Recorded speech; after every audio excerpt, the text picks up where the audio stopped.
Hello, everyone.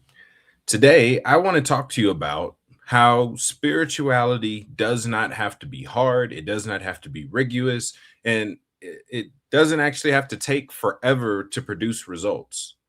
I know a lot of us have this concept of spirituality where you think in order to progress, you need to isolate yourself, you need to go up into the mountains, and you have to undergo years of training in order to awaken and in order to access siddhis and abilities and other spiritual gifts. And that's true for certain people's stories, but that is not a rule. This stuff does not have to be hard. And in my experience, the difficulty of spirituality is embracing the simplicity. A lot of people come to me and they're looking for me to give them what other teachers give them. They're looking for a list of steps, do this amount of times, do that this amount of times. And if you do this for 3 months straight, you'll start to see this. After that, you'll see that. And it's not actually that cut and dry. Even in the regiments that I give people, what awakens isn't actually guaranteed. That you improve is guaranteed.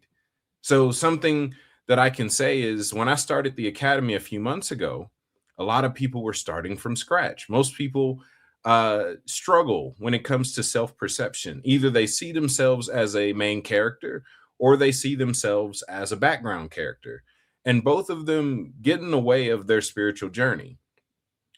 When I mean that they see themselves as a background character, they don't think that they're important enough to ever actually experience these things, to actually have experiences. They think that it's possible for someone other than them to have spiritual experiences, to access the heavens, to see miracle signs and wonders. They think it's possible just for someone else, even down to the point of having this lie in their head. And if this is you I'm talking about, I want you to know that it's a lie that since I'm not experiencing these things, it must be because God doesn't want me to experience these things.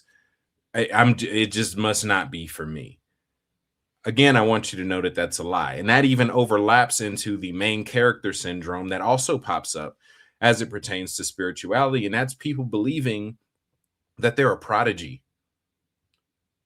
I want you to know that if you're looking for spiritual teachers, it's because you're not a prodigy already. And that's a good thing. That's okay. That's normal. Just means you're normal. Most people aren't prodigies in anything. Spirituality, for some reason, seems to be the area where most people believe that if they can't get it the first time, it's not for them or it's not real. Everything else in life requires training, it requires dedication, it requires practice, and spirituality is no different. While I do believe that this is easy and that it's much more simple than most people make it out to be, I will acknowledge that there is still some level of maintenance that you need in order to see results. So I'll actually ask you this question. Does the life that you're living match the experiences that you want to have? For me, and what I teach is that spirituality is a lifestyle. It's not a set of practices that I do in the morning or at night or at this time of day or that time of day. No, it's my life. I learned to live a spirit filled, spirit led, spiritually sensitive life. That means that all of this stuff gets to be normal rather than something that's transactionally produced by way of a regiment. So the regiments that I produce, that I have people go through, have more to do with getting them to live spiritually than it is about them racking up enough points to create an ability. And that's why I say spirituality is easy.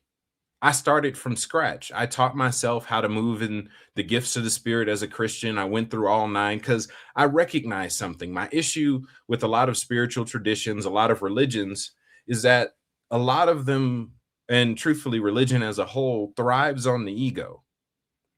And because it thrives on the ego, it places people on a pedestal. It creates this sense of only the chosen few can move in these things. Or it creates this thing where the jargon and the vocabulary that you use is more important. The doctrine that you have is more important than the results being produced. So someone producing nothing all of a sudden has something to say with someone that's producing results because they have a theological difference, they have a doctrinal difference, they have a philosophical difference without any fruit, without any results. And that's something that's heavy in a lot of spiritual traditions, a lot of spiritual uh, communities, is that people are growing in jargon, they're growing in verbiage, they're growing in talking points, but as far as actual spiritual progress, there is none. Partly because a lot of spiritual teachers don't know what a spirit is. We'll cover that. But there's a lot that goes in that. See, I realized this because I started out as a Christian. Back when I was Baptist, I started reading the Bible and realized that Christianity as I knew it, though I was having fun as a Christian, was not meeting the standard that I was reading about in the Bible as it pertained to spirituality. I started reading the Bible and I'm seeing supernatural feats. I'm seeing gifts and abilities. I'm seeing levels of access and intimacy with the divine. And I'm watching none of that be there on Sunday, at least not regularly. My pastor did actually move in the supernatural. He did healings on occasion. It wasn't something he did all the time. It was spontaneous.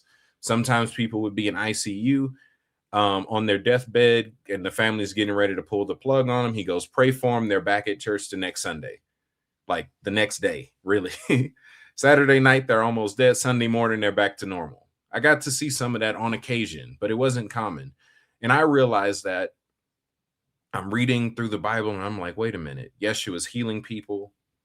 You have Elijah calling down fire, splitting water. You have Moses splitting water also. This is some cool stuff, and we're not seeing any of it. I'll even borrow a quote from one of the men that I used to go to church with. He said, if God is in you, God is omnipresent, God is omniscient, God is omnipotent. If God is in you, he should stick out somewhere. Meaning there should be a manifestation of this thing we call spirituality. If you're really connecting with the divine, there should be some fruit of that, other than that your vocabulary changes or you find a new way to beat up on the place that you left. Real spirituality actually involves spirits. It actually involves you living as a spirit, living a spiritually sensitive, spirit-led, spirit-filled life. This is important. These are the basics. And it's much easier, is what I do want to emphasize today. Is that, again, it has less to do with how long you meditate, how long you pray, how long you do this exercise, how many times you do that exercise, how many times you repeated a mantra or chanted a hesi. Those things are great, and they might be a part of it. Those are useful tools. I'm not knocking any of those individual practices. The practices as a whole are byproducts of your spiritual life. I pray not to generate power, but because that's just something that I do as a spirit. I want to engage the realm that I'm actually a part of. Because I am spirit, I need interaction with the spirit world. I need immersion with the spirit world. I need to see spirits. I need to see angels. I need to be aware of demons. I need to be able to see the royal family. That's what I call God, by the way, because it is a family. It's not a singular person. It's more than a trinity. More on that. But because I am spirit, my interactions with spirits are top priority in spirituality. And that's what I meant by there being forms of spirituality that either don't know what spirits are or are completely void. There's a lot of spirituality that's just talking about the physical body, which is great and supernatural in its own right. There's a lot of things you can do just through mastery of the body. So doubling back to talking about the main character syndrome, even in this regard, one of the things that pops up is that people have this idea. Some people have this idea that instead of experiencing these things in the supernatural themselves, actually traveling in the spirit, having these encounters, having these conversations with angels and saints and the royal family, they find someone that they like, someone that they agree with or resonate with. They study their material and they treat it as law. That's problematic, and that's how you get a new religion. In spirituality, my experiences aren't meant to set a law for you that you're not allowed to go around or exceed in any way. It's actually meant to inspire you to know that these things are possible, access is available, and then you use that access to produce your own results. Spirituality isn't about me making myself the focal point. It's about reminding you that you have the same access. So it takes people like myself, Swami Kalishwar, Bobby Hemmett, these great mystics who had their own practices, accessed spirituality on their own, had spiritual experiences, and relayed the information that they had as best as they could. Speaking again about main character syndrome, it reminds me of a story of Ramana Maharshi, where a guy walked up to him one day and said, "Hey, you know, Ramakrishna was able to uh, give Vivekananda enlightenment with just a touch. Can you do that for me?" Ramana Maharshi's response was, "Are you equal to Vivekananda?" Again, if you're looking for a spiritual teacher, if you're looking for a guide, if you're looking for help, it's because you haven't mastered it yet. It's because you're not a prodigy. Most people aren't the outliers. We can be inspired by the outliers, just that someone was able to do it. And truthfully, we should be inspired by them in many, many more ways than we let ourselves be. Be inspired that it doesn't have to take super long, but be inspired again that there is some work to be done. So most of spirituality is about maintenance. What does it take to keep you in a space where you're spiritually aware? What does it take to keep you in a space? Let me talk a little bit more about it being simple, right? So when I started taking people into the heavens, and taking people and teaching them how to have out of body experiences and things like that, that's their phrase. I call it triunion. A lot of people were surprised at how easy my method was just because of what people are used to. So I'll debunk a few things. You don't have to eat any special way. You don't have to drink anything. You don't have to be sleepy. You don't have to get up at any certain times. None of that in order to see results. You don't have to meditate for any specific amount of time, pray for any specific amount of time. Everyone's a little bit different. There's some people who see results in moments.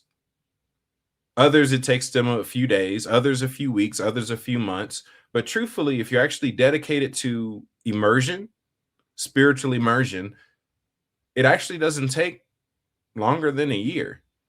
I've had 0 people actually take my advice and not produce any results in a year. Most of them within a few weeks, the rest within a few months, because it's easy. It takes work, it takes dedication, but easy nonetheless. Again, compare that to the years and decades and even centuries that most people have in their mind that they have to dedicate in order to see results. You have to chant a hesi or chant a mantra thousands of times in order to be able to heal the sick. I started healing the sick just because I tried to heal the sick and it started working. That was it. I eventually learned the science to the point where I was able to teach it. But in my earliest days, before I knew how I was doing what I was doing, it was just putting faith to work. I believed that sickness can leave if I touch this person, and sickness was leaving. And that was it. I went from common colds, headaches, and minor bumps and scrapes to cancer within a year of practicing.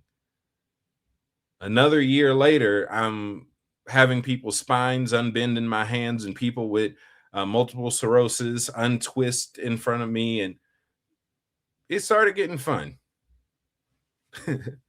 So all of that just because I chose to keep it simple. I didn't think it took years. I saw people who had needs that needed to be met now, so I attempted to meet them now. I wasn't always successful. Currently, I have about a 88 to 92% success rate when it comes to healing, just counting everything that I've done. I've had failure, so it can't reach 100%, but yeah,